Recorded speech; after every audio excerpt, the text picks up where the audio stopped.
inilah Allah mewartakan, Allah bertitah untuk melantik kita menjadi umat yang terbaik, umat pertengahan, umat pilihan, umat yang balance. Ini surat perlantikan Allah pada kita. Kamu menjadi umat Islam, umat yang adil, umat yang seimbang, umat yang balance, umat pertengahan, umat yang tidak ekstrim. Di tengah-tengah surah Baqarah. Allah lantik kita.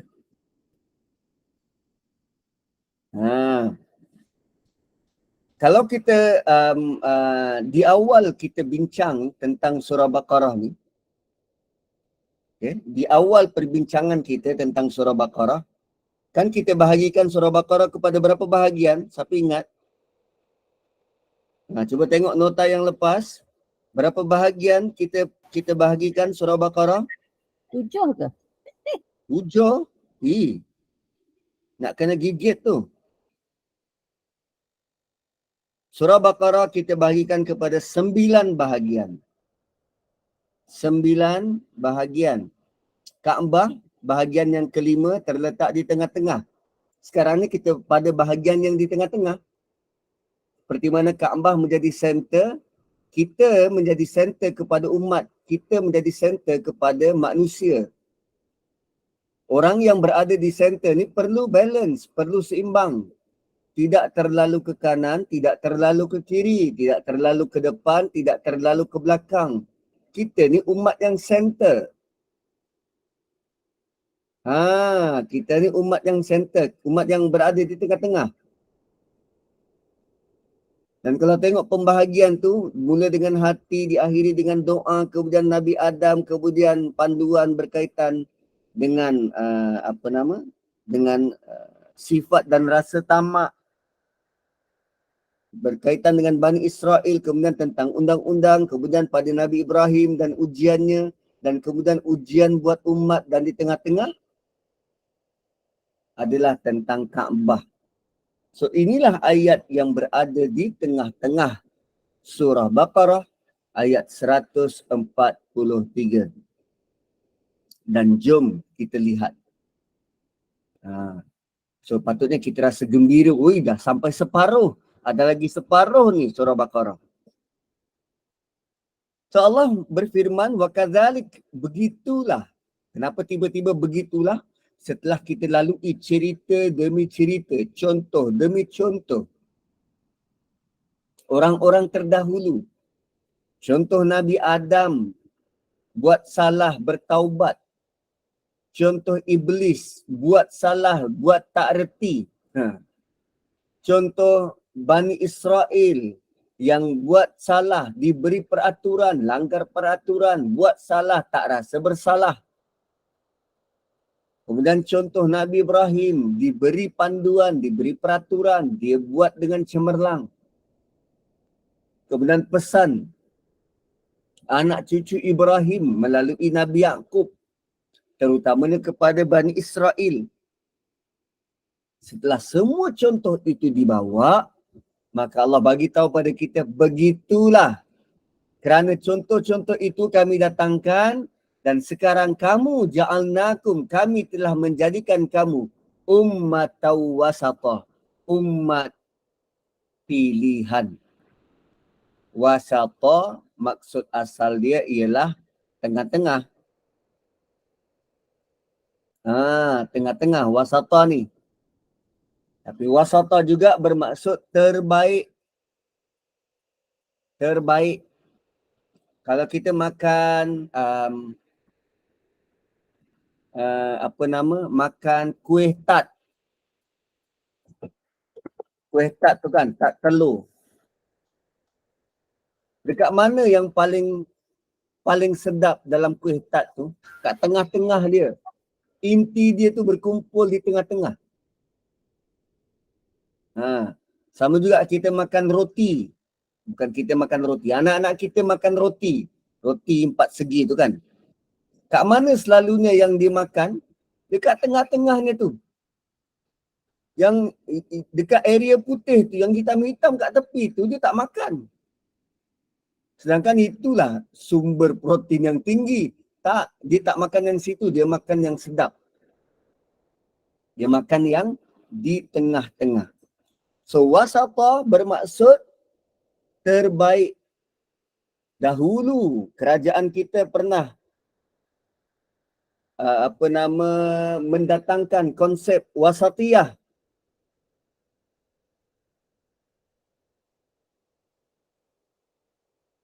Konsep wasatiyah. Dan dalilnya diambil dari sini. Wa kadzalika ja'alnakum ummatan wasata. Apa-apa saja yang melibatkan tengah-tengah, tengah-tengah itulah yang paling kuat, yang paling baik, yang paling seimbang dan yang paling balance.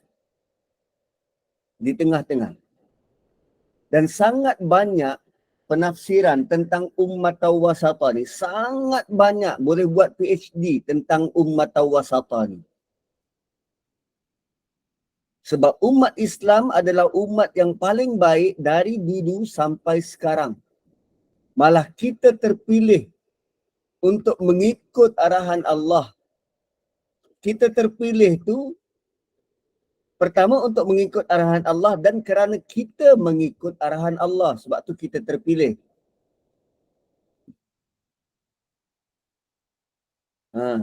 Dan apa maksud pertengahan?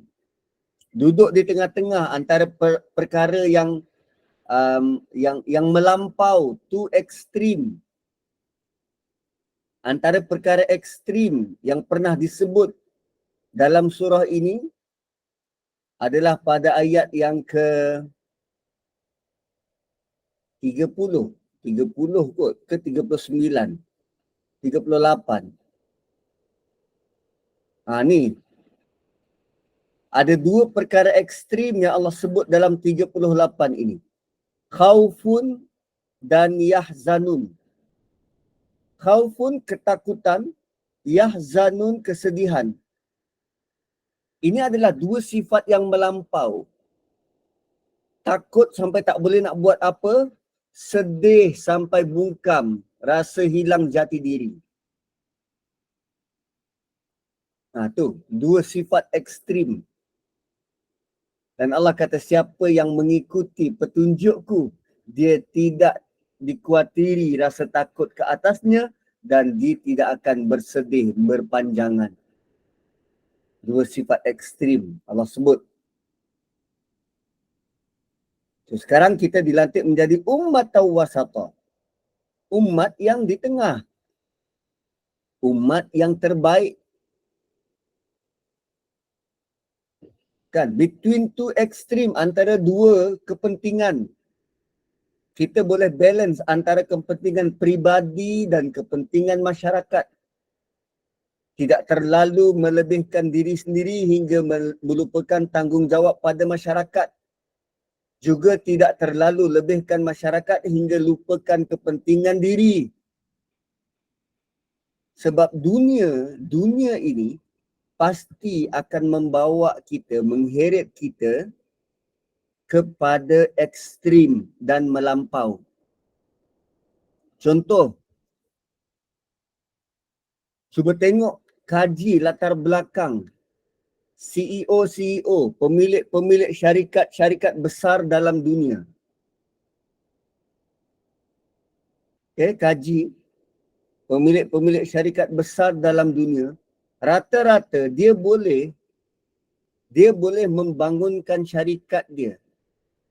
Tapi kalau tengok background keluarga dia, compang perenang.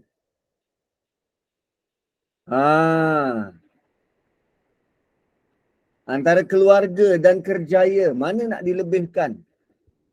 Kalau dia workaholic, keluarga dia akan terabai. Kalau dia family man, kerja dia akan terabai. Agama ini bawa kita berada di tengah-tengah. Wasata. Tidak terlalu hanya duduk di atas sejadah. Tak. Perlu juga keluar bekerja. Bekerja bukan untuk mencari rezeki, tak. Bekerja kerana suruhan Tuhan. Rezeki sudah pun ditetapkan. Tu ummat wasata. Satu kalau tengok konsep ibadah dalam agama kita, Islam dia libatkan perihal peribadi. Seperti solat. Solat kan perbuatan peribadi. Kita mana boleh upah orang, kau solatkan aku? Tak. Tapi tak payah upah pun orang akan solatkan kita kan waktu kita mati. Itu lain cerita lah. Kita tak boleh upah orang, aku upah, kau tolong buatkan solat untuk aku. Tak. Solat ialah perbuatan peribadi. Tapi pelaksanaannya, tata caranya beramai-ramai dengan orang lain. Nampak tak balance tu? Buat untuk peribadi tapi perlu dilaksanakan kalau nak afdal beramai-ramai dengan masyarakat, dengan orang lain. Sama juga ibadah yang perlu digabungkan antara peribadi dan masyarakat seperti sekarang ni. Orang tengah nak buat ibadah haji. Haji ni per individu kena buat sendiri-sendiri tapi perlu dilakukan beramai-ramai. Hidup perlu bermasyarakat. Dia tidak boleh pentingkan peribadi. Mentang-mentang dia ada 3-4 kereta, dia pergi parking dekat depan rumah jiran. Dia buat macam dia punya kawasan. Tu tak boleh. Islam sudah ada panduan begitu. Sikap kita dalam bermasyarakat. Begitu juga kita berada di tengah-tengah antara intelek, kekuatan, cara daya fikir dengan spiritual, dengan kepercayaan dan iman. Kita tidak ekstrim antara keduanya, tak. Tidak terlalu mementingkan intelek sehingga menjadikan sains sebagai Tuhan. Dan tidak juga terlalu cenderung kepada spiritual. Semuanya mesti ada kaitan dengan jin dan supernatural. Tidak. Kita seimbang antara keduanya. Inilah apa yang pernah dibawa oleh pemilik kitab-kitab terdahulu. Kalau Yahudi, mereka terlalu mengkagumi daya fikir, intelek mereka sehingga membelakangkan kitab. Manakala Nasrani terlalu mengagungkan daya spiritual mereka sehingga membelakangkan intelek. Maka jadilah satu kelompok digelar sebagai dalal, satu kelompok digelar sebagai maghdubi alaihim. Kita berada di tengah-tengah, siratal mustaqim. Itu ummatan wasata. Dan kalau kita baca Quran, Quran mendatangkan kedua-dua aspek intelek dan spiritual ni. Satu, kalau kita nak jadi umat pertengahan, kita hendaklah belajar memahami Quran.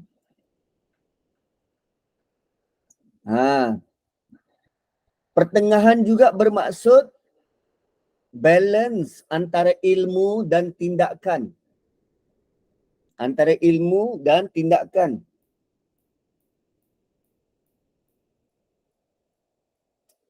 Dan contoh terbaik berkaitan ilmu dan tindakan ini ialah suratul Fatihah. Surah yang dimulakan dengan pernyataan mulia tentang mengenal Tuhan. Siapa itu Tuhan? Suatu yang kita tak tahu dan kita baru nak kenal, itu ada nilai ilmu. Dan setelah kita kenal Tuhan, maka di bawahnya kita mohon agar kita diberi kekuatan untuk bertindak. Ihdinas siratal mustaqim. tunjuk kami jalan. Kenapa perlu minta ditunjuk jalan? Sebab kita nak mula bergerak, nak mula berjalan. Tunjukkanlah jalan. Tunjukkan bagaimana nak buat. Sama macam doa Nabi Ibrahim. Wa arina manasikana. Ya Allah, tunjukkan pada kami manasik-manasik kami. Tunjukkan pada kami macam mana kami nak beribadah. Inilah bukti bahawa kita ni umat wasatah. Bukan hanya tahu cakap, tapi tak bertindak apa-apa. Atau bertindak melulu tanpa ada sebarang ilmu. Begitu. So kenapa Allah lantik kita menjadi umat wasatah? Kan kalau anak kita, ada anak kita yang cerita, Bu, hari ni kan Bu, satu kelas setuju lantik saya jadi ketua kelas. Diorang undi ramai-ramai, dia pilih saya jadi ketua kelas. Oh, bestnya Bu. Bestnya jadi ketua kelas. Okey. Dia patut berbangga sebab dilantik jadi ketua kelas. So, bila dah dilantik jadi ketua kelas, kena buat apa? Tanggungjawab tu yang perlu ditahu. Sekarang ni Allah dah lantik kita jadi umat wasatah. Umat yang di tengah-tengah, umat yang seimbang, umat yang stabil. So, kena buat apa? Kenapa kita dilantik jadi umat yang stabil? Kenapa kita dilantik jadi umat wasatah? Why? Litakunu. Kita dilantik menjadi umat yang seimbang, umat yang terbaik, supaya kita dapat jadi contoh kepada manusia lain. Itu tujuannya. Litakunu syuhada'a 'alan nas, supaya kamu, syuhada ni maksudnya menjadi saksi kepada manusia. Apa maksud jadi saksi kepada manusia? Di hadapan Allah nanti, kitalah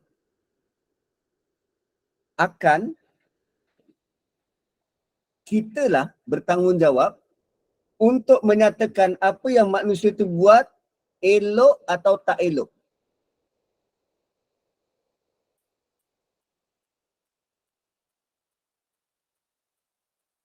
Contoh. Kita suruh anak kita ngaji. Okey, baca. Dia dah baca. Kita kan sedang menyaksikan dia buat sesuatu. Kita sedang menyaksikan anak kita baca Quran. So, bila dia salah, apa kita buat? Salah tu. Ibu belajar macam ni. Salah tu. Daddy belajar macam ni. Kita betulkan. Tapi at the first place, anak tu belajar dari siapa? Dari siapa dia ambil contoh? Dari kita.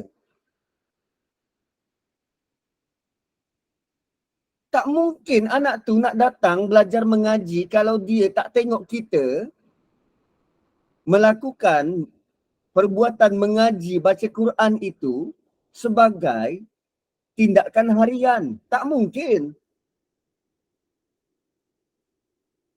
So, litakunu syuhada'a 'alan nas, maksudnya kita kena jadi role model. Macam mana manusia yang lain dapatkan contoh kehidupan yang baik kalau kita tak buat dulu? Kita kena buat dulu, barulah kita boleh tegur orang lain. Betul lah kau buat tu apa. Yang tu betul ya, macam tu betul. Kalau kita tak buat, macam mana diorang nak dapat contoh yang baik?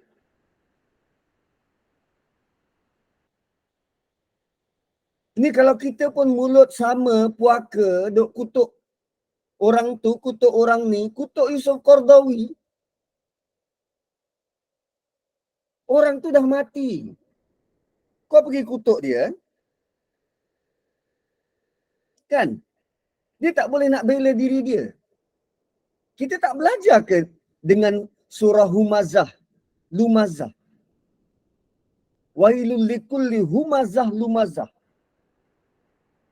Kau pergi kutuk dia, di belakang dia, tak kala dia dah mati, waktu dia tengah hidup, kau tak berani pun berdepan dengan dia bagi tahu kau punya fatwa ni sampah.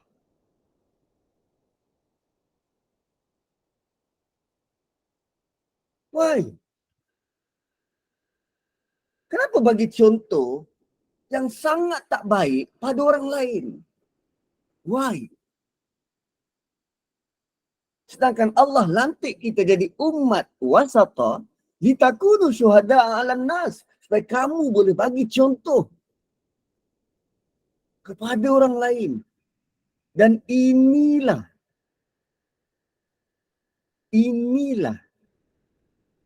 yang pernah Allah buat kepada Bani Israel dan mereka gagal.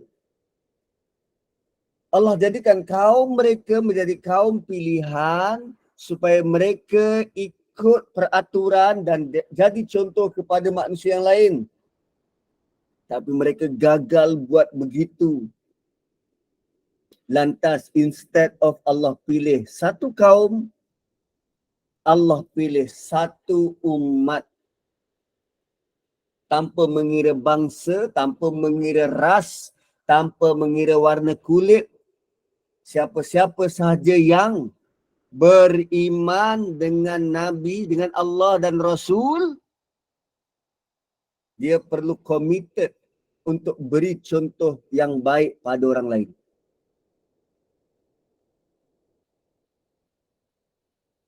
Ayat tengah-tengah ni ayat yang sangat power. Allah bukan sekadar lantik kita jadi ketua kelas, tapi ada misi dan mandat yang berat yang kita kena pikul.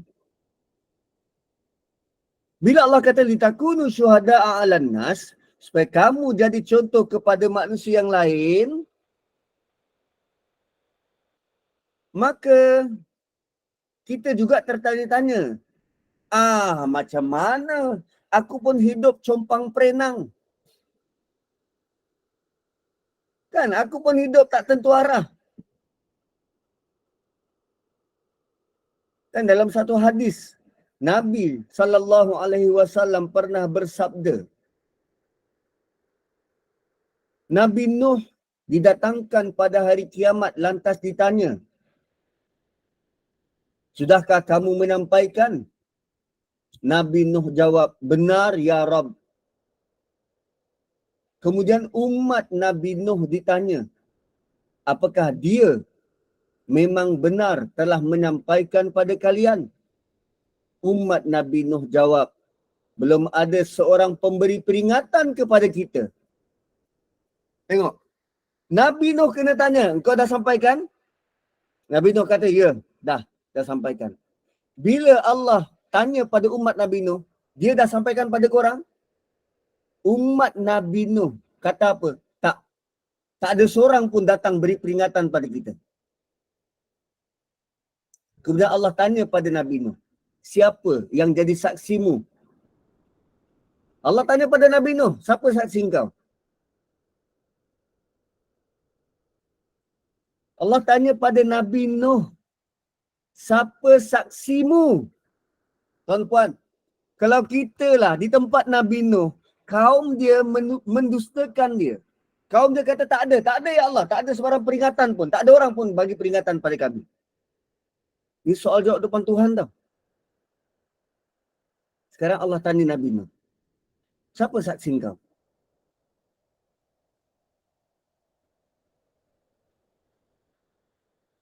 Nabi Nuh jawab apa? Saksiku ialah Muhammad dan umatnya. Saksiku ialah Muhammad dan umatnya. Maka kita didatangkan dan kita akan bersaksi. Ya Allah, benar Nabi Nuh telah menyampaikan sebab kita beriman dengan Quran. Kita beriman dengan Quran.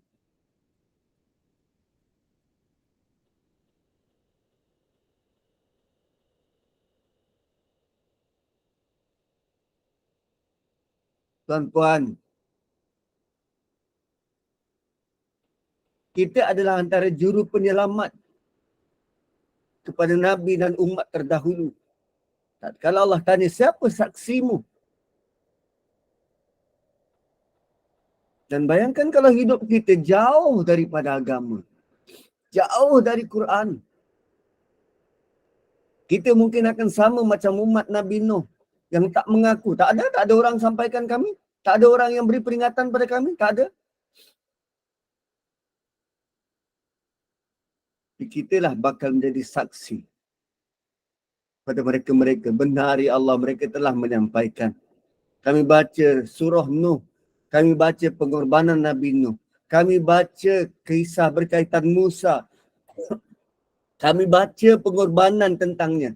Kami baca kisah Nabi Ibrahim. Kami sedar apa yang dia buat.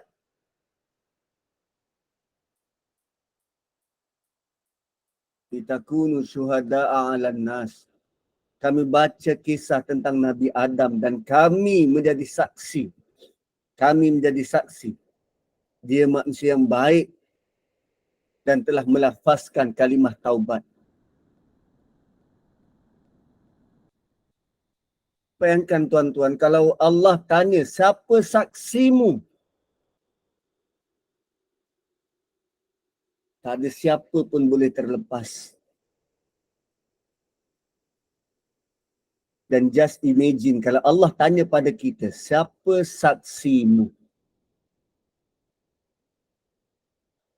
Dan yang bangkit datang menjadi saksi kita ialah wa yakunar rasulu alaikum syahida. Nabi sallallahu alaihi wasallam akan bangkit dan mengakui, benar ya Allah, ini umatku, aku saksi mereka.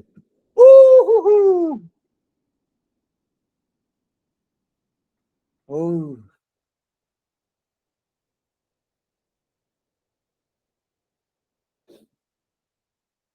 Dan bagaimana Nabi boleh jadi saksi kita kalau kita tak ikut sunnah Nabi?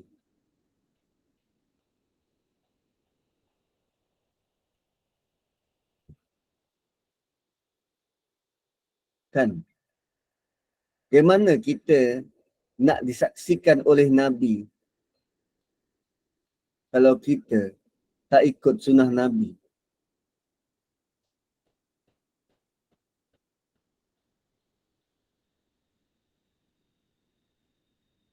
Maka itulah tujuan kita diberi saranan, diarahkan, dididik, belajar tentang hadis, belajar tentang sunnah Nabi. Kerana wa yakunar rasulu alaikum syahida. Dan Nabi itu menjadi saksi ke atas kamu. Nabi sendiri akan jadi saksi ke atas kita. Dan betapa benarnya penyaksian Nabi sallallahu alaihi wasallam.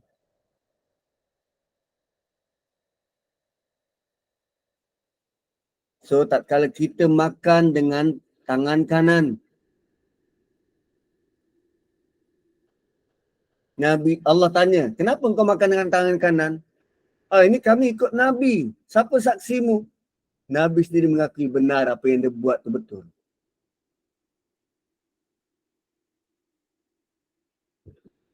Tuan-puan, untuk cari saksi di padang mahsyar, di waktu seluruh bentuk hubungan, pertalian, persaudaraan putus.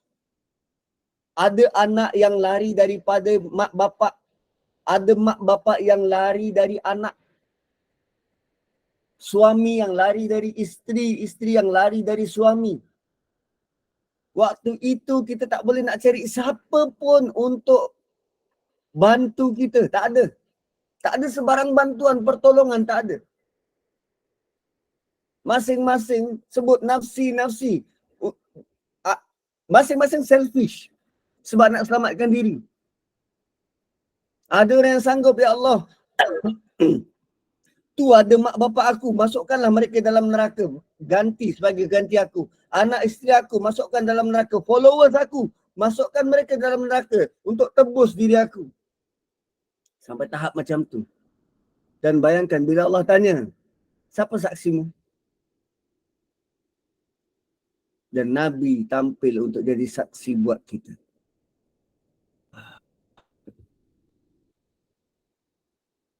Wa yakuna ar-rasulu 'alaikum syahida. So kita kena bertindak menjadi umat wasatan, umat terbaik, umat yang balance. So kita jadi saksi dan Nabi akan jadi saksi bagi kita. Kemudian Allah kata, sebelum tu, benda ni bukan satu kerja yang mudah, tuan-tuan. Kita nak merubah kebiasaan orang ni sukar. Nak merubah kebiasaan orang ni sukar. Ila dalam 99 kita yang bersama-sama pagi ni, kita nak ubah kebiasaan kahwin tak payah sanding lah. Kan? Dia kata okeylah, kali ni kita ubahlah satu benda. Kahwin tak payah sanding, sebab sanding ni ikut orang lain. Tak ada pun dalam tuntutan agama. Gaduh. Hanya dengan isu itu je. Jangan kata nak larang. Kita nak lari dari itu pun susah. Macam-macam orang cakap. Bila kita tak pergi, orang akan kutuk. Nampak tak? Nampak. Itu belum lagi tu yang suap semangat, renjes dipilih.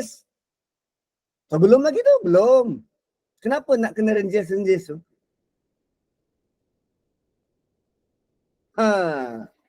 Kan.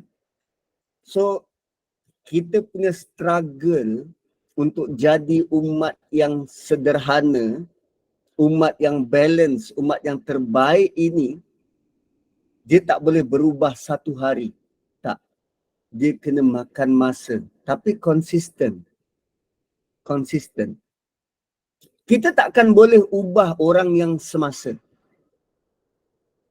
Tapi yang pasti kita boleh tinggalkan legasi perubahan tu pada anak dan cucu kita.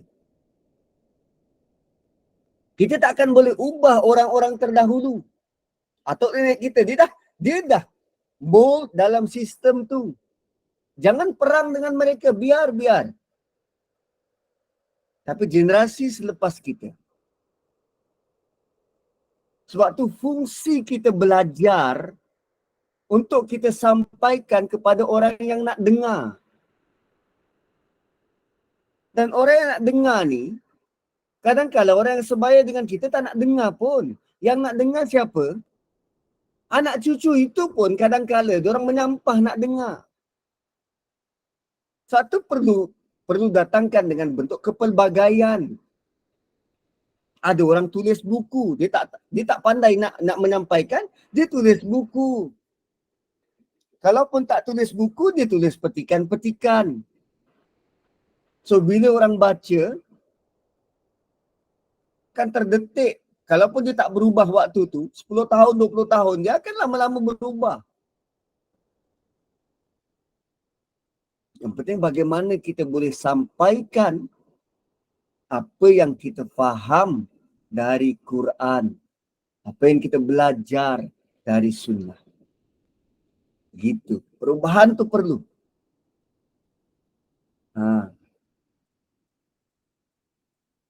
Kemudian Allah kata, وَمَا جَعَلْنَا الْقِبْلَةَ الَّتِي كُنْتَ عَلَيْهَا. Dan tidaklah kami jadikan kiblat yang kamu dulu menghadap kepadanya. Ayat ini merupakan jawapan kenapa kiblat bertukar dari Baitul Maqdis ke Mekah.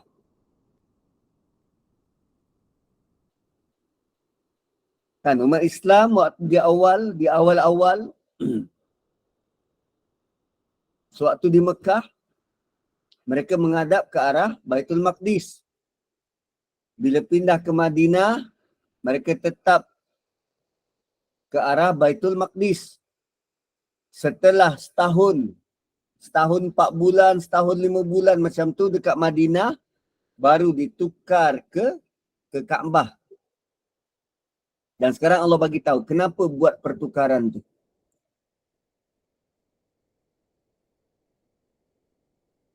Allah kata apa? Wa ma ja'alnal qiblata allati kunta 'alaiha. Dan kami tidak jadikan kiblat yang kamu dulu menghadap kepadanya. Apa maksudnya?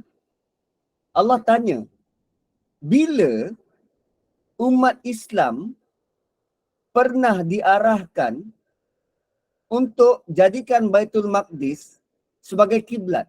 Cuba tunjukkan ayatnya mana?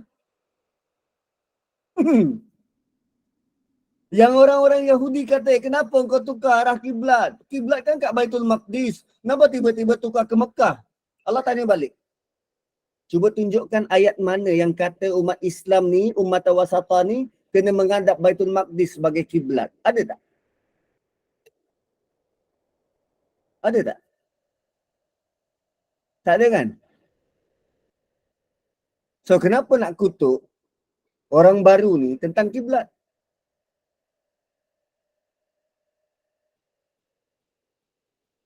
Kan? Tak ada pun.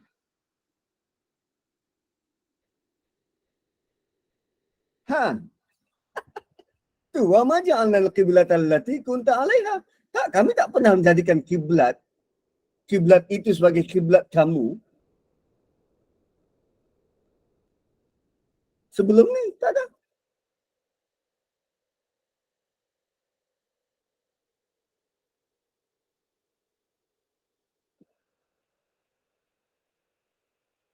So, bila Allah tanya, mana ayat suruhan tu?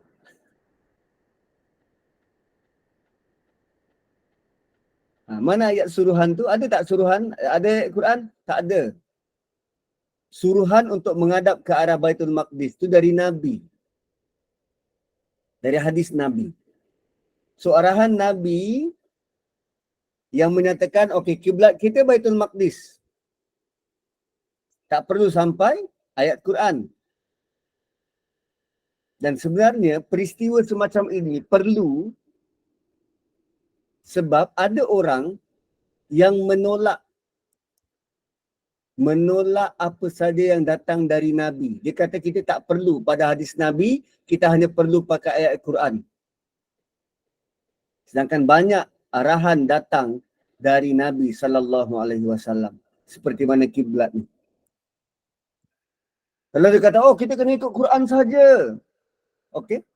So, waktu di Mekah, Nabi dan para sahabat, Nabi solat menghadap Baitul Maqdis. Kat mana arahan dalam Quran yang sebut Nabi kena menghadap Baitul Maqdis? Tak ada. So, kau kata kau nak ikut Quran je. Kau tak nak ikut apa yang Nabi datangkan. Itu sebenarnya menolak hujah anti hadis. Kenapa Allah buat begitu? Kenapa Allah tak datangkan perintah dalam Quran? Menghadaplah Baitul Maqdis. Why? Illa lina'lama man yattabi'ur rasul. Itu sebagai ujian kepada manusia. Siapa yang benar-benar ikut Nabi? Supaya kami dapat tahu siapa yang ikut Rasul. Allah tak pernah beri arahan kiblat tu ke Baitul Maqdis. Dan sekarang Allah beri arahan kiblat tu ditukar ke Mekah. Ke Kaabah. Supaya dia menjadi ujian. Nak membezakan antara manusia yang nak ikut Nabi atau tak. Allah buat penukaran arah kiblat kerana hendak membezakan antara hamba-hamba dia. Mana yang ikut Nabi semata-mata atau hanya ikut baginda kerana Nabi solat sama dengan kiblat mereka. Tak, Kalau mereka sudah tidak lagi ikut kiblat baru itu, maksudnya dulu dia ikut Nabi kerana Nabi ikut kiblat dia. Dan bila Nabi dah tak ikut kiblat dia, dia dah tak ikut Nabi. Macam tu. Dan ayat ni bukan bermaksud Allah tak tahu siapa beriman, siapa yang tak. Sebenarnya Allah nak beri penjelasan pada kita. Bukan penjelasan pun. Allah cuma nak bagi tahu pada kita, ujian yang Allah datangkan itu jelas akan membezakan tingkah laku manusia. So kita yang menghadapi ujian sebenarnya sedang membuktikan di hadapan Tuhan kita sebenarnya manusia yang macam mana. Kita boleh cakap depan orang, saya ni penyabar orangnya. Saya ni suami yang baik. Boleh cakap depan orang. Allah datangkan ujian. Betul ke engkau penyabar? Kita sendiri akan menjadi bukti. Kita sendiri akan menjadi bukti depan Tuhan sama ada kita benar penyabar atau tidak dengan ujian dari Allah. Kita sendiri akan jadi bukti berdasarkan tingkah laku kita sama ada kita benar suami yang baik atau tak bila ujian datang. Kan ni baru disuruh pergi kedai masam mencuka. Macam dia lah yang paling penat dekat rumah. Disuruh beli tu beli ni sikit. Kan illa lina'lama may yattabi'ur rasul. Tukarnya arah kiblat itu sebagai ujian siapa yang benar-benar ikut Nabi dan Rasul. Kalau tak ada ayat yang suruh ikut arah Baitul Maqdis, bagaimana Nabi boleh ikut at the first place? Allah beri wahyu, beri ilham pada Nabi berdasarkan bukti-bukti terdahulu. Allah beri insting pada Nabi menghadap Baitul Maqdis. Sebab Rasul terdahulu datang dari situ. Sejarah di Nabi Musa, Nabi Isa, semua berpusat ke situ. Dari situ menjadi tanah yang diberkati.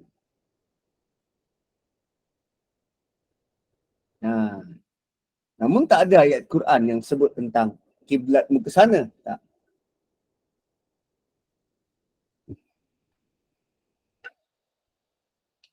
Dia dah jadi kiblat Nabi-Nabi terdahulu.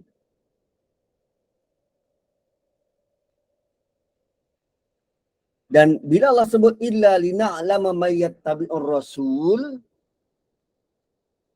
ujian semacam ini juga nak membuktikan, nak memperlihatkan siapa yang benar taat dan siapa yang tidak. Apa maksud taat? Ikut arahan tanpa soal. Itu taat. Ikut arahan tanpa soal. Itu taat. Saya 2-3 hari lepas ada member lama datang jumpa. Dia dah kahwin 14-15 tahun, belum dikurniakan anak. Dia kata dia nak masuk usia 40 tahun ini, dia rasa macam ada satu desakan. Dia rasa kosong. Dan sepanjang 14-15 tahun tu, dia dah mula terima, redha, dia tak ada anak. Dia dengan orang rumah dia, happy, hidup gembira, bahagia. Tapi tak kala umur dia nak cecah 40 tahun ni, dia rasa macam, kan aku mati, siapa nak doakan aku? Dia dah mula ada bisikan-bisikan macam tu. Aku nak juga ada legasi. ada zuriat. Lalu dia jumpalah dengan Ustaz Rock ni. Perlu dia kahwin baru atau bagaimana? Kan jalan A atau jalan B? Kahwin baru atau kekal dengan yang sedia ada? Dan dia kata orang rumah dia pun pernah beri green light. Dan yelah dia tak boleh nak apa nama? Nak menyumbangkan kehidupan, kan tak boleh nak beranak. Bagi green light pada suami dia, abang kalau nak kahwin, okey je. So saya bawa lah dia mengembara ke surah An-Nisa. Surah tentang poligami tu kan. Surah An-Nisa, surah tentang poligami. Saya bawa dia lihat. Dan kita pernah lalui ayat ni, sebelum ni. Cuma saja nak kongsi semula. Lazimnya kita akan baca daripada sini. Fankihu ma tabalakum. Maka berkahwinlah dengan siapa yang kamu berkenan. Start daripada sini. Kenapa kita tak baca dari awal? Sedangkan awal ayat dia wa in khiftum, kalau kamu takut.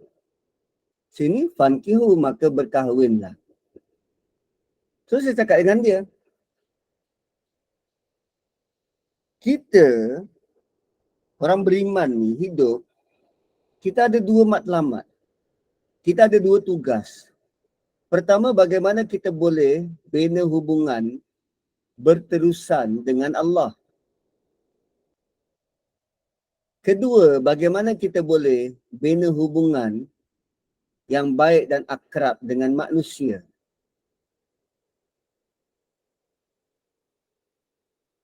Okay? Bagaimana kita boleh bina hubungan dengan Allah dan bagaimana kita boleh bina hubungan dengan manusia. So, part bina hubungan dengan Allah kita tak masuk dalam topik ni. Kita nak tengok bina hubungan dengan manusia. Allah surah apa bila sebut tentang bina hubungan dengan manusia ni? Allah sebut wa mimma razaqnahum yunfiqun. Apa sahaja yang kami telah beri rezeki pada kamu, kamu beri nafkah, kamu sedekah, kamu bantu orang, beri orang makan. Sebab dalam komuniti, dalam masyarakat ada dua jenis manusia yang sangat rapuh kehidupannya. Ini part bina hubungan dengan manusia ni. Dalam masyarakat ada dua komuniti yang sangat rapuh kehidupannya. Pertama, anak yatim. Yang kedua, orang miskin. Orang miskin kita tahu kehidupannya sangat rapuh sehingga untuk dia nak dapatkan keperluan paling asas untuk hidup iaitu makanan pun tak boleh. Itu rapuh ni hidup orang miskin. Nak makan pun tak ada. Sedangkan itu asas untuk hidup, makan. Dan golongan yang pertama tadi apa? Yatim. Yatim kita tahu anak-anak yang kehilangan ayah. Sebab kalau kehilangan ibu disebut apa? Latim. Itu kehilangan ibu dan ayah. Kalau kehilangan ibu dia ada istilah tertentu. Tapi Allah sebut dalam ayat ni wa in khiftum alla tuqsitu. Kalau kamu takut kamu tak dapat bantu, tak dapat berlaku adil dengan anak-anak yatim, anak-anak yang kematian ayah, yang hilang tempat bergantung, yang jiwanya kosong, yang dia mengharapkan ada lelaki yang boleh guide dia. So ibu takkan boleh jadi ayah, tak boleh. Tugas orang beriman untuk bantu anak-anak yatim ni. Tapi kekerapan dia membantu, masyarakat sekeliling akan rasa tak selesa. Dah pergi rumah janda tu je kan. Nak pergi bantu, asyik-asyik rumah janda tu, asyik-asyik rumah janda tu. So kalau kamu takut untuk tidak dilihat adil, Kita dah berlaku adil, tapi orang lain melihat, macam tak kenalah kau ni. Maka Allah kata, fankihu, kawinlah kau dengan mak dia atau dengan anak yatim tu. So sekarang ni, kau berada pada midlife crisis. Krisis orang yang di pertengahan usia ni. Kau tak ada anak dan kau ada dua option. Nak kekalkan perkahwinan sedia ada atau nak kahwin. Dan arahan dari Allah, kalau nak kahwin, dahulukan kahwin untuk bantu anak yatim. Cari janda. Kalau nak cari janda, aku ada kawan. Janda anak 7. 7 orang anak. Ibu sekarang sedang struggle nak hidupkan 7 orang anak. Tapi perlu diingat, engkau tak ada pengalaman jadi bapa. Ya, mungkin selama ni engkau rasa engkau penyayang pada anak-anak. Anak orang. Kau tak tahu struggle mak bapak dia tu jaga anak-anak tu. Kau tak ada pengalaman tu. Kau terima pun, dia dah siap wangi-wangi. Menangis malam yang kau tak tahu.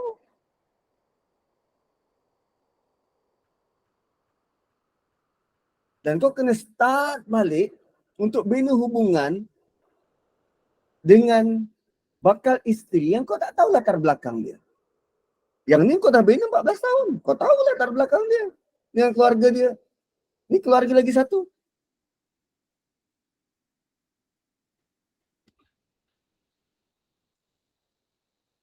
So dalam pada ini, kalau kau rasa kau nak kahwin,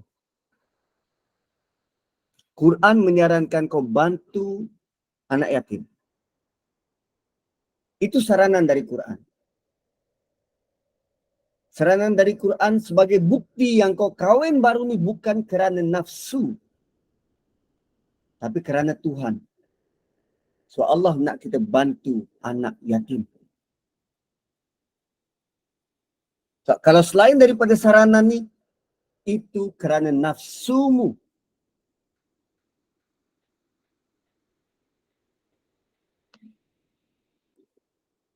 Wow.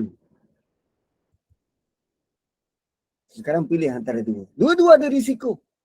Satu risikonya, well, aku tak ada anak. Tapi kau masih lagi boleh buat baik pada anak orang. Masakkan sesuatu, sedekah dekat rumah anak-anak yatim, sedekah dekat rumah pelajar tahfiz. Nanti dia akan doakan. Dan tuan-tuan macam apa? Tok Wan tu, Tok Wan. Tuan-tuan ada tengok tak video Tok Wan, kejap Tok Wan. Tok Wan kami. Tok Wan yang masak-masak tu ke Ustaz? Yang masak-masak ni. Masak banyak-banyak tu. Bagi kat sekolah-sekolah tahfiz anak miskin semua tu. Ada. Ya, dia masak banyak Tok Wan ni. Kan kalau dia ikut, usia dia dah lanjut macam tu, kenapa perlu masak-masak? Kita ibu-ibu kot. Kita tengok Tok Wan ni masak, aku boleh masak lebih sedap dari ni. Tapi adakah kita berusaha untuk jadi seperti Tok Wan, masak, lebihkan sikit pada masakan kita dan bagi pada orang lain? Itu beza kita. Kan? So saya nasihatkan pada kawan saya ni, kau nak kahwin tak ada siapa yang halang. Kau nak kekalkan pada dengan keluarga sedia ada, tak ada siapa yang halang. Tapi jalan yang terbina, terbentang depan kau ni, sama ada kau nak keluar daripada kepompong selesa 14 tahun berkahwin kepada satu risiko yang kau tak tahu masa depan. Khawatir apa tindakan yang kita buat pada benda yang berisiko akan menjadikan kita menzalimi pula orang lain. Macam mana nak capai ummatan wasata? So, poligami hanya untuk orang yang special. Dia bukan untuk semua lelaki. Tak, kita nak jadi umat wasatan.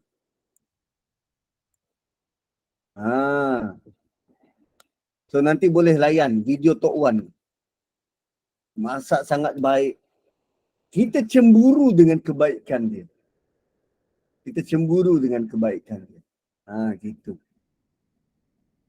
So lina'lama man yattabi'ar rasulu mimman yanqalibu ala aqibai. Ujian itu datang supaya jelaslah siapa yang ikut Nabi dan siapa yang berpaling ke belakang.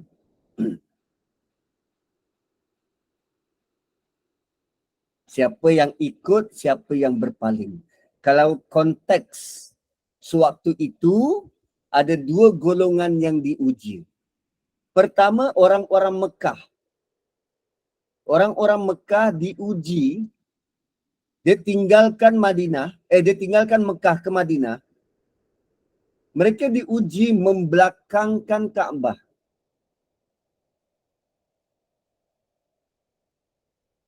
Mereka diuji membelakangkan Kaabah. Sebab bila di Madinah, dia kena solat menghadap Baitul Maqdis dekat utara. Mekah kat selatan. Berat. Berat kot. Itu orang-orang Mekah diuji macam tu. Golongan kedua, orang Ansar, orang Madinah. Mereka diuji bila arahan menghadap ke Kaabah. Sebab mereka lebih rapat dengan Baitul Maqdis, Jerusalem. Diorang dah duduk lama dengan Yahudi. Ikut kiblat Yahudi ke Jerusalem.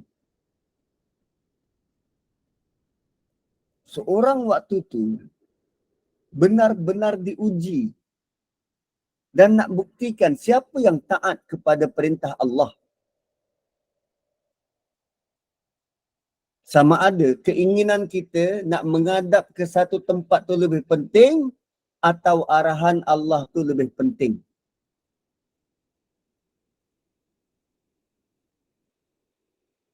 Gitu.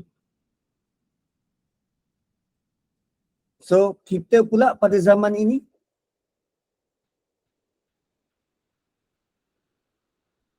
kan sangat banyak soalan-soalan yang bermain dekat kepala masyarakat sekarang.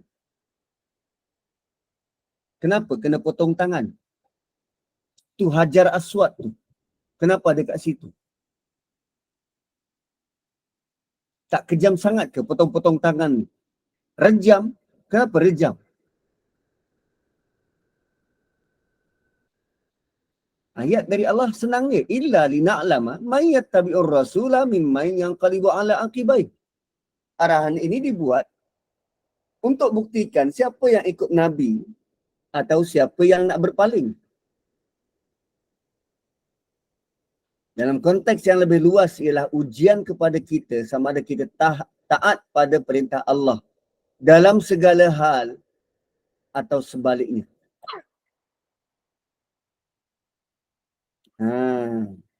So wa in kanat lakabiratan, dan sesungguhnya benda tu, ujian ni, arahan ni, satu perkara, satu benda yang sangat berat untuk dilaksanakan.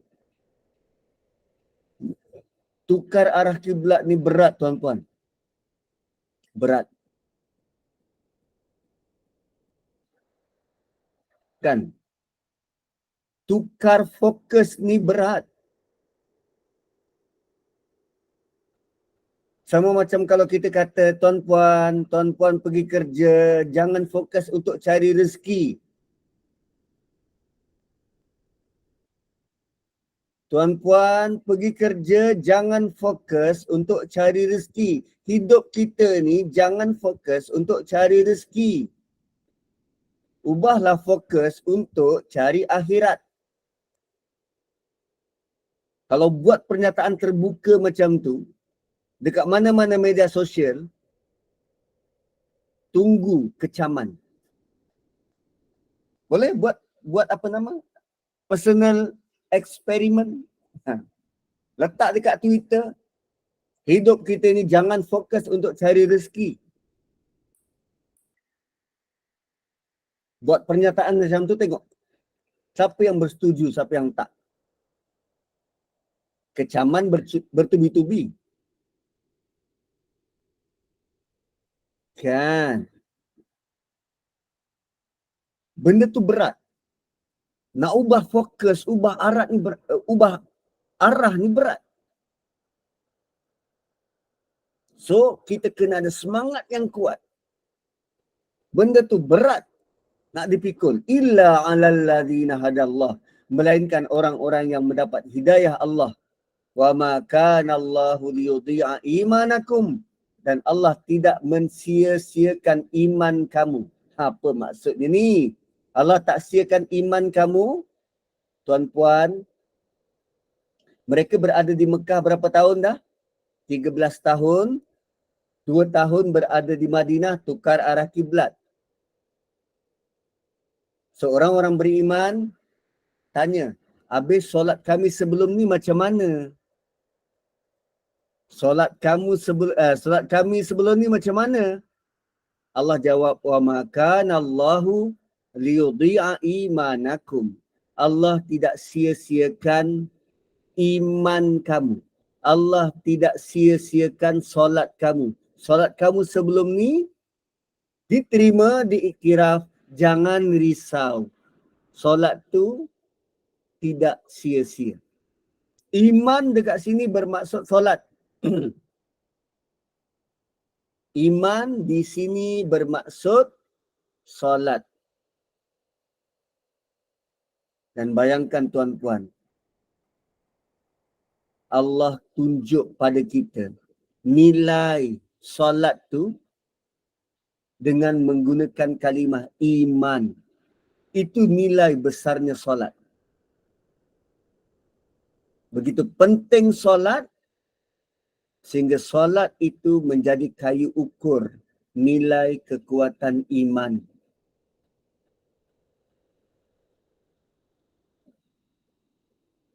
Kadang ada orang jadikan solat ni sebagai amalan sosial. Dia solat waktu dia susah je. Waktu dia tak ada kerja, dia solat. Waktu dia sakit, dia tak solat. Waktu anak dia sakit, dia solat. Sebelum dilantik, dia solat.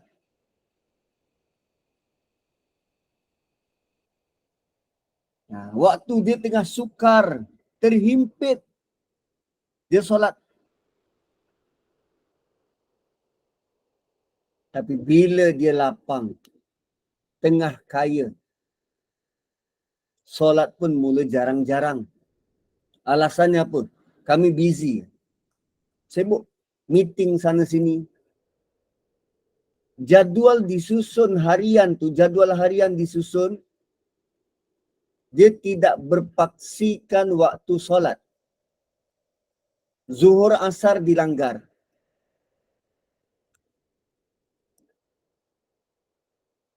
Maghrib isyak apatah lagi. Subuh, tak dan nak bangun.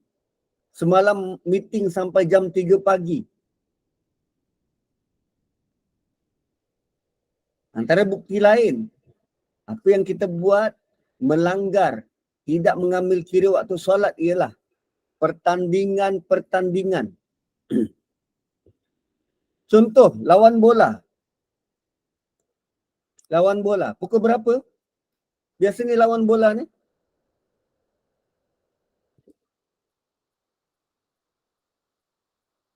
Lapan malam. Prime time. Maghrib 7.30. 8 dah bertanding. Orang masuk stadium daripada asar. Sebelum asar, dah berkumpul kat stadium. Sebab takut jam. Sebelum asar. Dah berkumpul kat situ. Ya, kalau dulu, mana ada surau-surau dekat stadium? Tak ada, disediakan tempat solat, tak ada. Yang buat perubahan baru-baru ni World Cup. Qatar buat perubahan, ada ruang surau. Dan surau tu sengaja dibuat transparent. Supaya orang yang datang, non-Muslim yang datang nampak. Oi, orang tu solat dalam ni. Tapi waktu perlawanan tu prime time. Asar dilanggar, maghrib dilanggar, dah habis penat, keluar stadium lambat, isyak pun ke laut. Sampai rumah, dia dari stadium, dia tak terus balik rumah. Tak, lepak mamak dulu. Lepak mamak 2-3 pagi baru balik rumah. Sampai rumah jam 3 pagi. 3 pagi mata waktu tu tengah segar bugar. Badan tengah penat, mata segar bugar. 3 pagi dia tak akan tidur pukul 3. Kalau pun dia kata, aku nak bertahan lah. Tunggu subuh. Tunggu subuh. Syaitan lebih pintar. Menjelang subuh tu, kita akan diserang mengantuk yang tak tahu macam mana nak describe. Syaitan akan datangkan rasa mengantuk yang amat sangat sebelum subuh. Tidurlah sekejap. Sedar-sedar jam 2 petang. Zuhur pun sudah masuk. Badan mamai-mamai, letih-letih. Berapa waktu solat? Asar, maghrib, isyak, subuh, zuhur. Komplit. Sebab tu pertandingan antara Firaun dan Musa. Pertandingan ahli sihir tu antara Firaun dan Musa. Firaun suruh Musa pilih hari dan masa untuk kita bertanding. Kau tunjuk sihir kau, aku bawa ahli sihir aku. Pilih, kau pilih masa. Nabi Musa pilih waktu apa? Pertama dia pilih hari kebesaran. Yang kedua dia pilih waktu duha. Pagi. Pertandingan yang dibuat pada waktu pagi takkan langgar waktu solat. Nak buat perlawanan bola, pagilah pukul 8 pagi, 7 pagi, segar apa. Kan pukul 7 pagi, orang akan berkumpul dekat stadium seawal pukul 5. Tak pun subuh dulu, pergi subuh. Lepas subuh terus pergi stadium. Tengok bola, habis start pukul 8, sejam, 2 jam, pukul 10 dah habis. 10 dah habis, rehat gitu gini, zuhur semayang zuhur lah.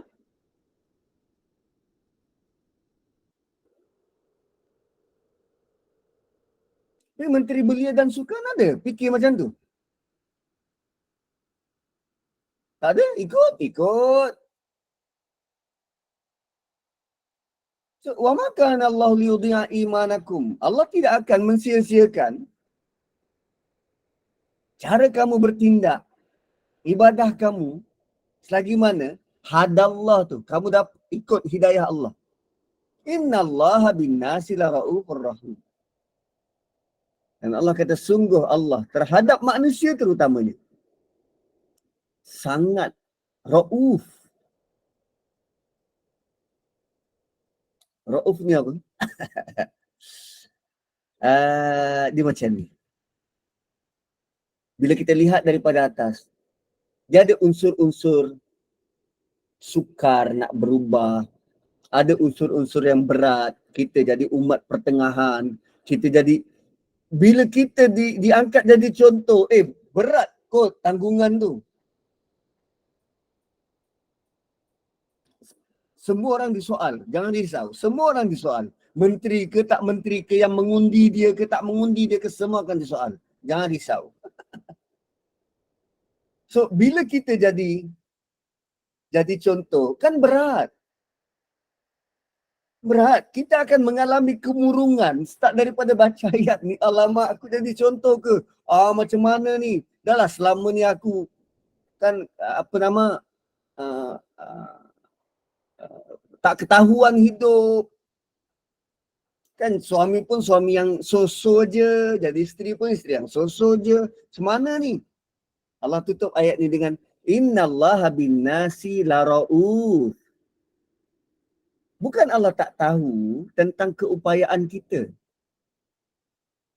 Bukan Allah tak tahu tentang kesukaran, kepayahan untuk kita diterima, rintangan-rintangan, kan gelaran-gelaran yang kita terima ni. Bukan Allah tak tahu. Allah tahu. Satu nama dia ujian. Kalau benda tu senang, itu bukan ujian. Dan yang diuji ni orang beriman. Dan lazimnya yang diuji ni adalah benda-benda yang berharga. Kan kalau saya kata, saya ada cincin berlian. Kan saya declare, saya ada cincin berlian. Kau ada apa? Saya ada cincin tembaga. Saya ada cincin berlian. So nak tahu berlian ni berharga atau tak, kita kena uji. Ori ke tak? Tulen ke tak? Betul berlian ke atau intan ke atau permata atau kaca? Sama macam kita orang beriman. Kita mengaku beriman, perlu diuji. Ujiannya ialah kamu jadi ummatan wasatah. Bila berat nilai ujian, tak kala kita lulus dengan cemerlang, maka kita layak duduk sebaris dengan Nabi Ibrahim, lulus dengan cemerlang.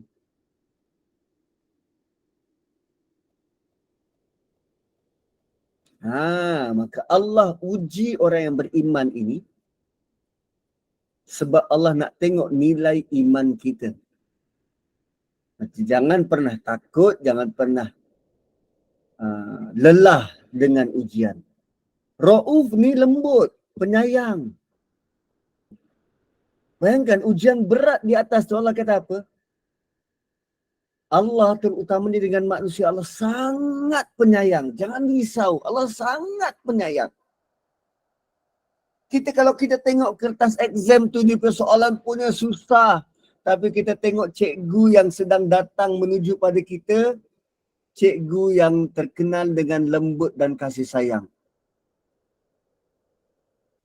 Wah, kita akan lebih rasa lega. Sekurang-kurangnya kita boleh tanya, cikgu, saya kurang faham lah bentuk soalan ni. Cikgu boleh bagi ni sikit tak?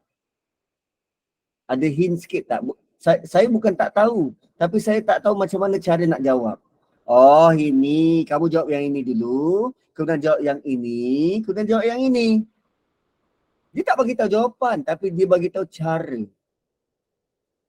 Itu maksud Ra'uf. Ra'uf ni bukan seperti apa? Mak bapak yang cengih bagi arahan pada anak, sangat rigid, tak boleh berubah. Tak. Ra'uf ni bila Allah beri ujian, ujian yang diberi itu memang sesuai at par dengan kemampuan kita. Dan di hujung Allah kata Rahim, jangan risau.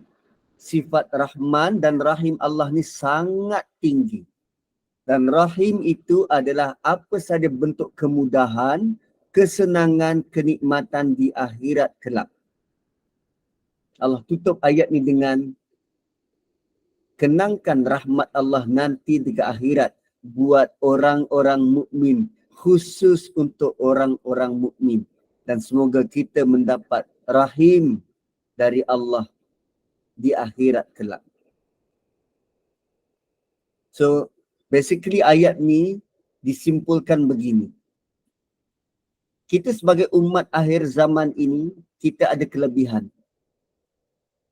Dan bersama kelebihan itu bukan untuk dibanggakan, tetapi bersama kelebihan itu ada tanggungjawab. Kelebihan yang diberi pada kita bersekali dengan tanggungjawab yang kita kena tunaikan. Maka selepas daripada ayat ini, kita belajar apa bentuk tanggungjawab tu. Apa bentuk tanggungjawab tu. So wallahu alam, kita jumpa lagi esok. Jangan ke mana-mana. waktu yang hampir sama. Naqulu qawli hadza wa nastaghfirullahal azim li wa lakum. Kembali kepada moderator. Ustaz, boleh tanya soalan ke? Boleh? Boleh? Ustaz. Um, Siapa-siapa yang tak makan, tolong tengok je lah. Ustaz, tadabbur hari ni betul-betul menyentak hati saya lah Ustaz. Aduh. Ustaz, Allah tanya, ayat tadi kan, Allah tanya siapa menjadi saksi kamu dan Rasulullah bangun dan mengaku menjadi saksi kan. Ya. Ustaz, bila kita belajar tadabbur, tasawuf untuk bersihkan hati kita kan. Ini apa yang saya rasa lah. Saya rasa beratnya ujian hati ni untuk betul-betul jaga hati kita. Nak cintakan Allah dan Rasul tu satu perkara yang kalau macam orang awam macam kita ni agak sukar lah. Kita sebab kita lebih cintakan dunia, keluarga, sebagainya. Kita nak meletakkan hati kita tu yang pertamanya Allah tu dan yang kedua Rasulullah tu sangat sukar lah. Dalam kita tak sedar, kita sedang memadukan cinta Allah yang mana bertimbun-timbun dosa kita. Ni apa saya rasa lah. Bertimbun-timbun dosa kita tapi Allah tetap bagi rezeki, Allah tetap tutup aib kita. Kalaulah Allah buka aib kita, pasti kita tak mampu untuk berjalan di atas muka bumi ini kan Ustaz? Betul? Betul? Dalam hadis Qudsi, saya pernah dengar Allah panggil kita, ya abdi, kau buatlah dosa-dosa ni. Tapi bila kau minta ampun, aku ampunkan. Berkali-kali kita buat dosa, hari-hari. Tapi Allah tak ampunkan kita. Kadang saya terfikir, mengapa begini tindakan kita terhadap Allah yang maha baik. Macam Ustaz cakap tadi lah. Ustaz dah bagi jawapan pun. Betul Ustaz cakap. Kalau kita orang yang beriman, Allah uji kita. Allah nak tengok nilai iman kita. Wallahu alam.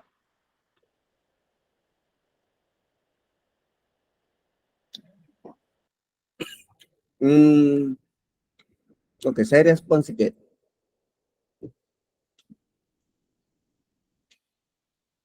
Hubungan kita dengan Allah ni, dia bukan, hubungan manusia dengan Allah, dia bukan sekadar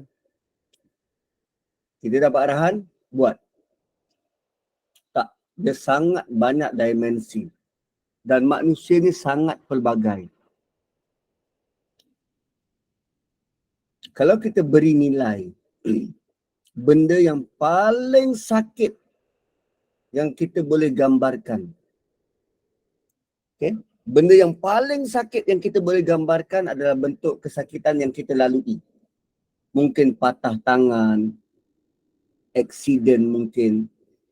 Ada yang melalui pengalaman diceraikan. Ada yang melalui pengalaman anak tak nak ikut cakap.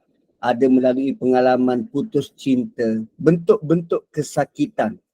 Okay? Bentuk-bentuk kesakitan.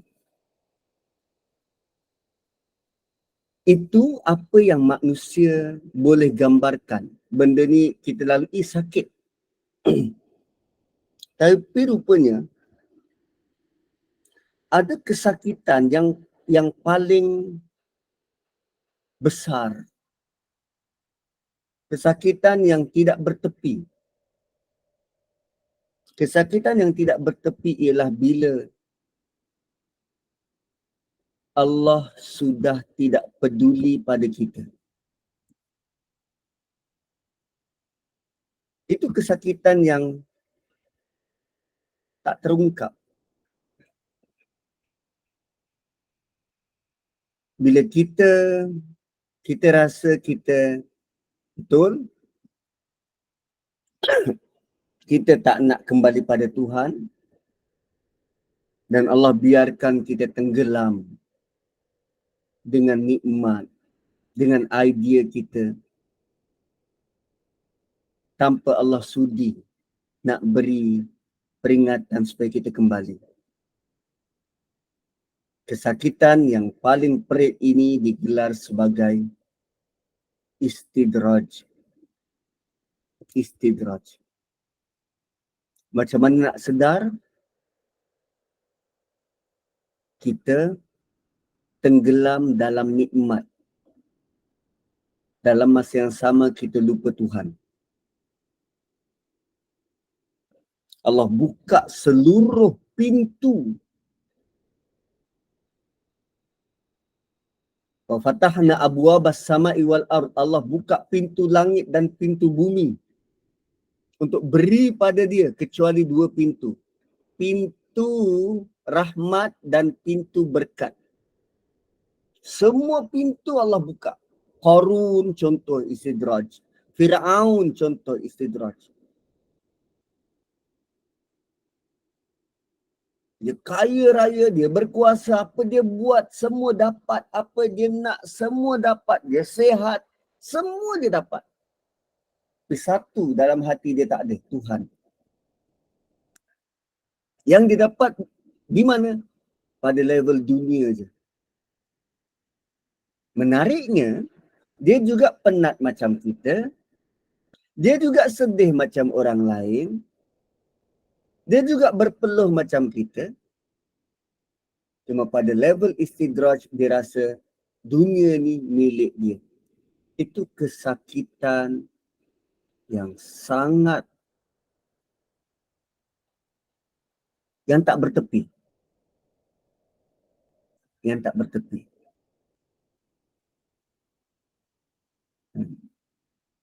So, bila kita mula bila kita sedar tentang ada realiti macam tu, maka kita lihat balik diri kita. Kadang kita susah. Waktu kita susah, kita mula rapat dengan sejadah. Kemudian kita dapat pula kawan-kawan yang selalu mengingatkan, hari ni ada kelas lah, jom. Dan ada peringatan-peringatan tu. Berbanding orang-orang yang tak dapat pun peringatan tu sebab Allah tak peduli dah. Kan kita masih lagi diuji. Masih lagi tiap kali ujian tu kita ingat Tuhan. Sebenarnya itu lebih baik. Sebab apa pun bentuk kehilangan, kekurangan kita dekat dunia, itu pada level dunia. Inilah macam sahabat kita ni kan, Puan Irma. Keguguran demi keguguran, kemudian suami pula. Itu pada level dunia. Dan dunia ni kita harungi baru berapa tahun? 40 tahun, 50 tahun, 60 tahun. Dan rupanya semua itu Allah nak kita sedar. Yang itu tu aku bagi pinjam sekejap je. Imanmu padaku yang akan kekal. Ingatan kita pada Allah tu lebih indah berbanding kenangan-kenangan kita dengan manusia. Bila ingatan kita pada Allah itu semakin kuat, semakin erat, maka kita menyedari, begini bentuk ujian. Macam ni tindakan-tindakannya. Allah nak aku buat macam ni.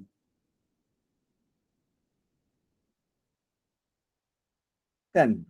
Kita tengah suap nasi, ada nasi yang jatuh. Pada suapan tadi Allah tak izinkan lagi nasi itu untuk masuk mulut. Kita nampak bentuk-bentuk tindak tanduk alam ini bergerak sesuai dengan apa yang Allah nak. Lalu waktu itu emosi kita akan rasa tunduk dan akur terhadap apa sahaja yang Allah rancang untuk kita. Dan ternyata semuanya indah, semuanya baik dan semuanya menakjubkan. Satu orang-orang yang tenggelam, fana dengan memikirkan tentang Allah ni, Kadang kita tengok rumah dia tu, rumah ada pintu dengan tingkap je. Tapi hidup dia sangat bahagia. Nabi Ibrahim, dia halau dari rumah, dihalau dari negara. Dia keluar dari negara dia. Tapi tak ada satu perkataan pun yang dia kata, kenapa Tuhan jadikan hidup aku sengsara macam ni. Tak ada. Sebab nikmat kenal Allah tu sangat luar biasa. Maka kerana nak memburu cinta dan kenal Allah itulah. Okay, kerana nak memburu cinta dan kenal Allah itulah. Ada manusia-manusia yang dia buat tarikat. Dia buat tarik jalan tertentu, zikir tertentu, amalan tertentu yang dia rasa. Dengan dia buat begitu, ingatan dia pada Allah makin kuat, makin segar, makin mekar. Itulah wujud tarikat-tarikat tu. Zaman Nabi tak ada tarikat-tarikat ni. Manusia kemudian yang buat. Ilmu tasawuf zaman Nabi tak ada. Maka ulama kemudian yang ekstrak, oh ini ilmu tasawuf, ilmu kejiwaan.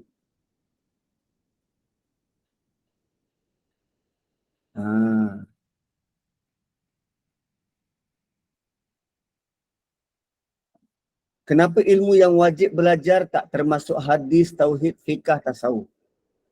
Yang paling utama belajar tauhid. Paling utama kita belajar tauhid.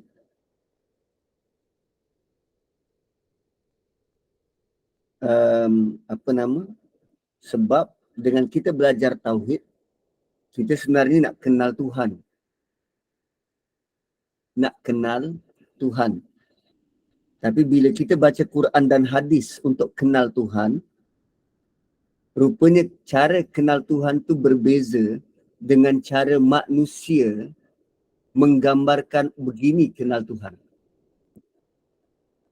Tak, kalau dalam ilmu akidah, kitab-kitab tauhid, dia ada kenal rububiyah, asma wa sifat, uluhiyah, kemudian kenal sifat 20. Beza. Bila kita baca Quran, cara kita kenal Tuhan dengan nama-nama dia cukup berbeza. Contoh macam ayat 143 tadi. Kan dalam ayat 143 tu Allah memperkenalkan siapa dia. Siapa dia dalam 143?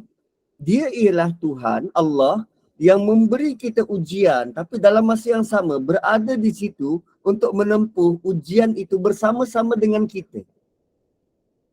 Dia tak biarkan kita seorang-seorang, aku uji kau, pandai-pandai kau lah. Pandai-pandai kau lah yang nak hidup. Pandai-pandai kau lah nak survive. Tak. Allah berada di situ bersama-sama dengan kita dekat dunia sekarang ni. Bersama-sama dengan kita. Hadapi ujian itu supaya kita boleh semakin dewasa. Itulah Tuhan Ar-Ra'uf ni. Dia tak pernah biarkan kita. Sebab tu tak kalau kita dilanda ujian, jangan pernah lupa Tuhan. Kerana Allah tak pernah lupakan kita. Dia seolah-olah macam ayah dan ibu yang sedang pegang tangan anak belajar bertatih.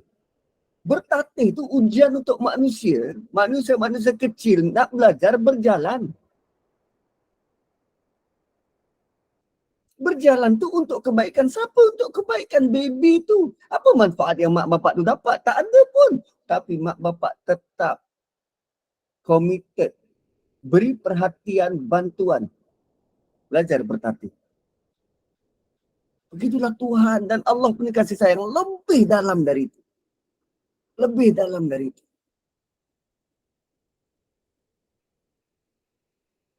Dan last. Tak cerita pasal Allah ni, dia sangat dalam. Tuan-puan, waktu kita menerima satu-satu berita, satu-satu ujian, ada kalanya hati kita sakit. Anak kita buat hal, suami kita curang, kawan tikam dari belakang, kita ditipu, di scam. Berita-berita macam tu akan buat kita punya hati ni sakit. Dan tak pernah lagi kesakitan hati yang kita rasa macam di apa, kalau kertas tu di keronyok, menjadikan hati kita pecah, tak tertahan. Tak ada. Dalam pada sakit hati itu pun Allah masih pelihara hati kita tetap sejahtera. Ada orang yang hati dia sakit, dia terkejut mati sebab diagnos sakit jantung. Kan? Dia terima berita tak boleh nak tahan, mati. Tapi Allah pilih kita jadi macam tu ke pengakhiran hidup kita? Tak. Sama juga macam rindu kita pada Nabi. Rindu kita pada Allah. Rindu ni benda yang sukar, tuan-puan. Rindu, susah, sukar. Kita rindu anak kita kat asrama, anak kita rindu pada kita kat rumah. Terutamanya datang waktu maghrib, waktu remang-remang macam tu. Siapa pernah duduk? Siapa pernah duduk kat asrama, dia pernah lalui. Waktu maghrib, waktu remang-remang macam tu, waktu syaitan tengah berkeliaran, dicucuk-cucuk hati kita.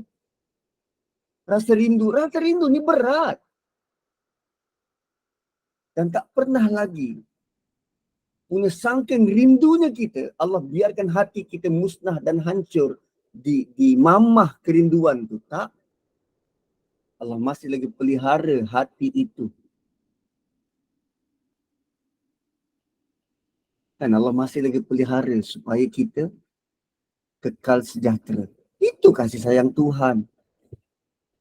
Dan lihatlah bentuk-bentuk kasih sayang yang Allah sedang beri sentiasa.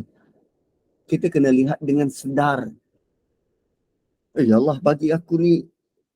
Sentiasa Allah bagi ni. Sentiasa. Sentiasa. Itulah cara mengenal Tuhan. Di samping kita membaca buku-buku teks tentang tauhid. Tapi kenali Tuhan dengan mata kepala sendiri. Kebaikan, nikmat-nikmat, kan, kemudahan. Itulah, kita hari-hari masak nasi kan. Sekali masak berapa pot? 2 pot, 3 pot. Kalau kat rumah anak ramai tu 5 pot. Masak. Masuk beras, basuh. Kita sukat dengan apa? 5 pot kita sukat dengan apa? Dengan jari je. Dengan jari. Sukat macam tu? Okey. Sampai sukat dengan jari dengan pengalaman kita. Oh, ini kalau beras basmati ni kena lebih sikit. Kena lebih sikit. Sedar tak bahawa Allah sudah pun buat ruas dekat jari tu untuk mudah kita mengukur. Allah sudah mudahkan kita sejak kita lahir lagi untuk mudahkan kita mengukur supaya hidup kita jadi mudah. Tak perlu berlari-lari cari pembaris. Macam nak ukur. Tanpa sedar kan? So waktu kita mengukur makanan itu, adanya Tuhan. Adanya kasih sayang Allah. Bersama dengan kita. Malah dengan pengalaman itu Allah izinkan beras yang kita masak jadi nasi yang enak, sedap dimakan. Kita masak hari-hari. Dan kita perlu sedar nikmat kasih sayang rahmat tu hari-hari sepatutnya. Satu paling last, Ali pernah sebut begini. Bila orang tanya, wahai Ali, apa perasaanmu kalau doamu dimakbulkan? Ali kata, aku sangat gembira bila doaku dimakbulkan. Namun kalau doaku tidak makbul, aku lebih gembira 2 kali ganda. orang pelik. Kenapa? Pertama, kalau doa aku makbul, aku gembira sebab Allah terima apa yang aku nak. Tapi kalau doa aku tidak makbul, aku gembira pertama sebab Allah buat pilihan untuk aku.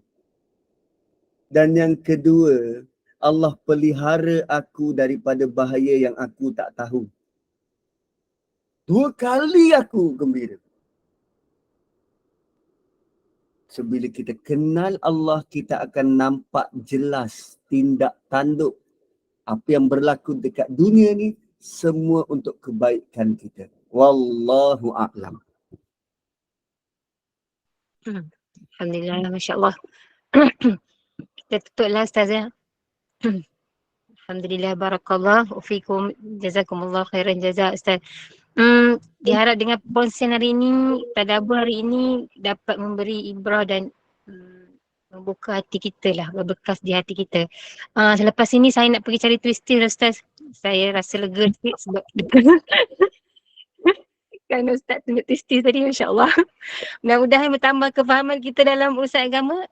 Mudah-mudahan bertambah kefahaman kita, mudah-mudahan barakah, mudah-mudahan Allah kurniakan limpah rahmat kepada kita. Terima kasih kepada tim Gema Nur Iman, sahabat-sahabat pencinta ilmu yang mengimarahkan kuliah kita hari ini. Sikit bahan kuliah Ustaz. 5:15 petang hari ni bersama dengan Al-Fadil Ustaz Imam Farid bin Sya'ri dengan hadis 40 Imam Nawawi, dan kuliah Isyak kita pukul 9 malam hari ini bersama dengan Al-Fadil Ustaz Khair Fahmi bin Muhammad Noor dengan begitu rupanya kisah Nabi Adam. Jadi teruskanlah bersama dengan Gema Nur Iman. Dengan ini saya mewakili Gema Nur Iman memohon maaf sekiranya ada sebarang kekurangan dan kesilapan. Yang baik itu datang daripada Allah, yang tidak baik dan kelemahan itu daripada saya sendiri. Sebagai menutup majlis, mohon sekali lagi Al-Fadil Ustaz untuk membacakan tasbih kafarah dan suratul As. Saya sudahi dengan wabillahi taufiq wa hidayah. Wassalamualaikum warahmatullahi wabarakatuh. Waalaikumsalam warahmatullahi wabarakatuh. Terima kasih semua, terima kasih. Jangan lupa mandi. Terima kasih Ustaz. Masya Allah. Sangat